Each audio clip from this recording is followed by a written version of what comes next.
Kembali lagi di Potere Special Podcast. Ya, Pak Ketua, sangat menarik perbincangan di segmen awal tadi, Pak Ketua.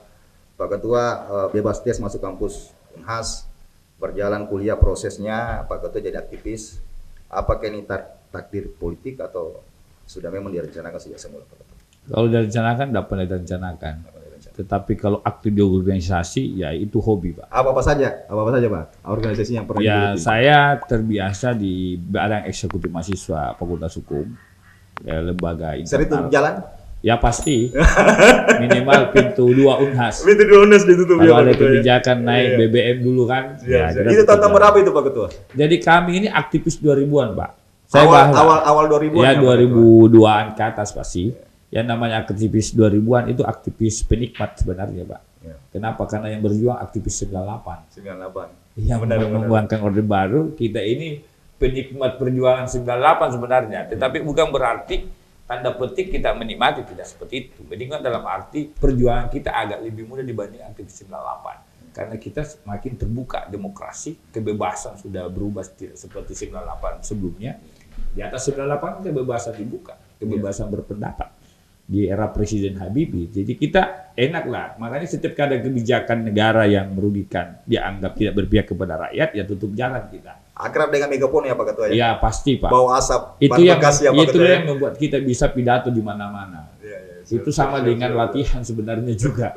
Karena tahunya dulu kita parlemen jalanan, nah ini sudah parlemen benaran. Iya, iya. Benar-benar berubah aja. Jadi dulu kita mendemo, sekarang kita demo, Pak. Di masa-masa akhir semester di kampus itu kan banyak alternatif, Pak Ketua. Ya. Banyak pilihan yang kita bisa tempuh. Kita bisa jadi ASN misalnya, Ya. kita bisa jadi pengusaha misalnya, kita bisa jadi akademisi misalnya. Ya. Nah, Pak Ketua sendiri kenapa pilih jadi politikus? Saya Pak Ketua? tidak menyangka juga. Saya ini mau jadi akademisi. Takdir Dan politik saya katakan, saya sebenarnya bisa menyelesaikan studi 4 tahun, Pak. 4 tahun. Tetapi saya nikmati jadi pejabat mahasiswa juga. Jadi totalnya Makanya jadi tambah 3 tahun. Karena kalau tidak jadi pejabat mahasiswa, saya tidak bisa terbang-terbang kiri kanan, Pak. iya. Saya waktu jadi pejabat mahasiswa, tiap bulan pola pergi Jakarta ada pertemuan-pertemuan aktivis Indonesia. Itu yang saya nikmati sebagai pejabat mahasiswa. Tanpa Pak Ketua sadari bahwasanya proses itu justru menjadi fondasi yang kuat bagi Pak Ketua di karir politik. Waktu itu kita tidak sadari, tapi setelah jadi pejabat, wah untung saya jadi aktivis. Nah, itu dia maksud saya, Jadi Pak Ketua. pengalamannya sudah, ini kan gelanggang aja yang dipindahin. Yang tadinya pemanasan, warming up di tingkat mahasiswa, ini tidak tingkat sebenarnya, karena sudah menyangkut atas nama masyarakat. Ada fase tertentu setelah masa-masa akhir kuliah, Pak Ketua terjun di dunia politik itu, apa yang terjadi di rentang waktu itu, Pak Ketua? Saya memilih mau jadi akademisi. Syarat menjadi akademisi adalah S2 ya, Pak? harus S2. S2. Saya ke Jakarta mau sekolah di UI, Siapa, Pak Ketua? Jakarta. Iya. Tiba di Jakarta baru 1 hari saya ketemu lawyer besar, lawyer ternama di Jakarta. Asal namanya Makassar. Asal Makassar, namanya Makassar. Pak Lukas. Pak Lukas. Nah, ya. Pak Lukas nawarkan saya masuk di kantornya. Seketika saya berubah haluan. Yang tadinya mau jadi akademisi, jadi praktisi hukum sebagai lawyer. Lawyer. Nah, dalam perjalanan jadi lawyer di kantor Lukas, Pak Akbar Faisal pindah dari Hanura ke Nasdem. Saya iseng-iseng sebenarnya untuk ingin bergabung di kepengurusan Nasdem Sulsel di zamannya Pak Akbar Faisal. Gabunglah saya sebagai ketua biro hukum. Kenapa? Karena saya merasa jiwa saya tidak di dunia lawyer. Jiwa saya ada di dunia kekuasaan. Sebagai mantan aktivis, kan Iya. Pak Ketua bisa menakar sendiri potensi yang dimiliki pada Benar. saat itu ya, Pak Justru Ketua? saya menakar dalam diri saya menjiwai diri saya bahwa saya tidak cocok di profesi lawyer. Lebih cocok profesi politik kekuasaan. Kekuasaan. Karena negara ini kayak yang bisa atur hanya kekuasaan. Sebagai ibu kota negara kan Jakarta itu pusatnya partai-partai politik, Pak Ketua. Kenapa Iya. harus Nasdem? Nasdem partai baru dan saya orang baru di politik. Dan saya tertarik dengan semboyan restorasi Indonesia, gerakan perubahan, politik tanpa maharnya. Itu yang menjadi kemudian saya memilih berlabuh. Kalau ditanya kenapa tidak level nasional, ya karena kemampuan saya merasa saya mau mulai mengabdi di level terbawa. Jadi pada saat itu choice-nya, pilihannya balik ke Makassar, Ya. berkarir di politik di Nasdem, Makassar juga pada saat itu, Pak Ketua. Balik ke Makassar, Ya. nanti fase kampanye saya baru datang, kurang lebih 1 bulan baru pemilihan. Pernah bermimpi jadi anggota dewan, Pak Ketua?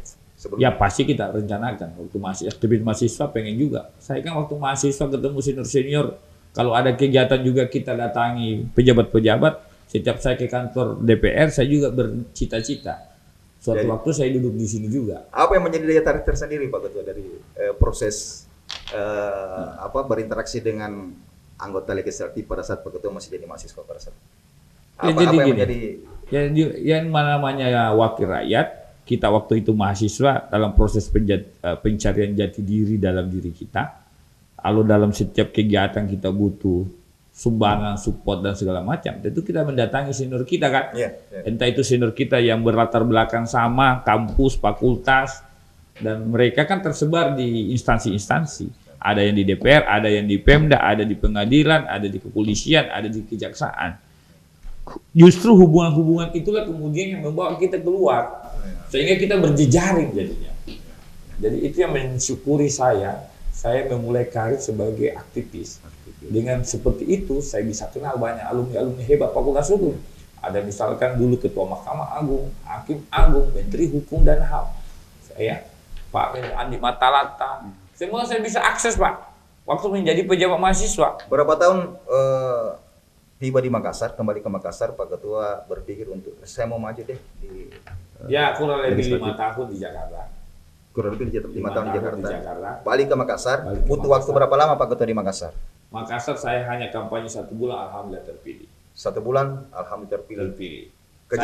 Saya menguji coba diri. Kenapa?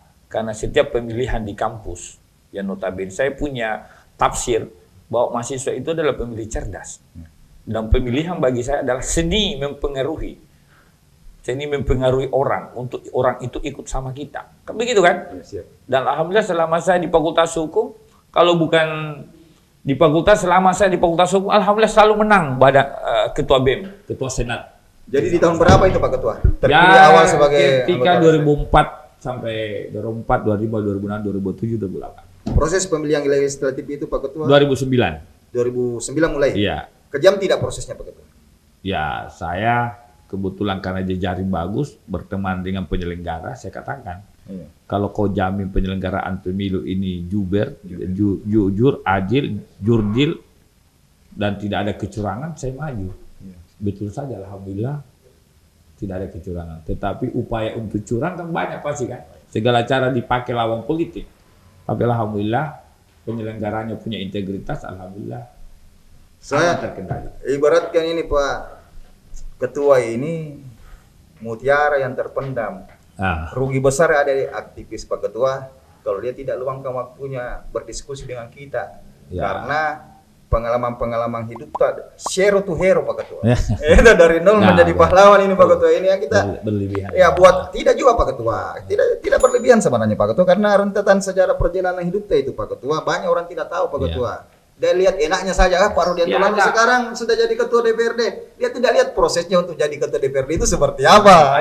Edukasi memang harus kita sampaikan kepada mahasiswa. Jangan pernah berkecil hati. Meskipun Anda bukan anak bangsawan, darah biru, Anda bukan orang kaya.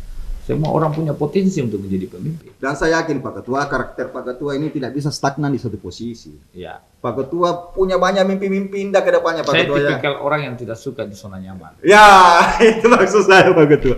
Tidak suka DPR bagi saya sudah selesai. Walaupun beragam mimpi sudah dicapai Pak Ketua, saya yakin masih ada mimpi-mimpi yang lain yang Pak Ketua mau raih. Ketua DPR saya sudah jalan. Untuk apa lagi jadi ketua DPR? Berarti belum cukup ya jadi ketua DPR Pak Ketua? Udah cukup. Maksudnya saya butuh 2 periode. Karirnya itu belum cukup sampai di situ ya Pak Ketua ya? Masih mau yang lebih dari itu Pak Ketua? Ya, namanya manusia punya mimpi. Ya, kita bahas nanti di segmen terakhir Pak Ketua. Setelah pesan-pesan yang satu ini.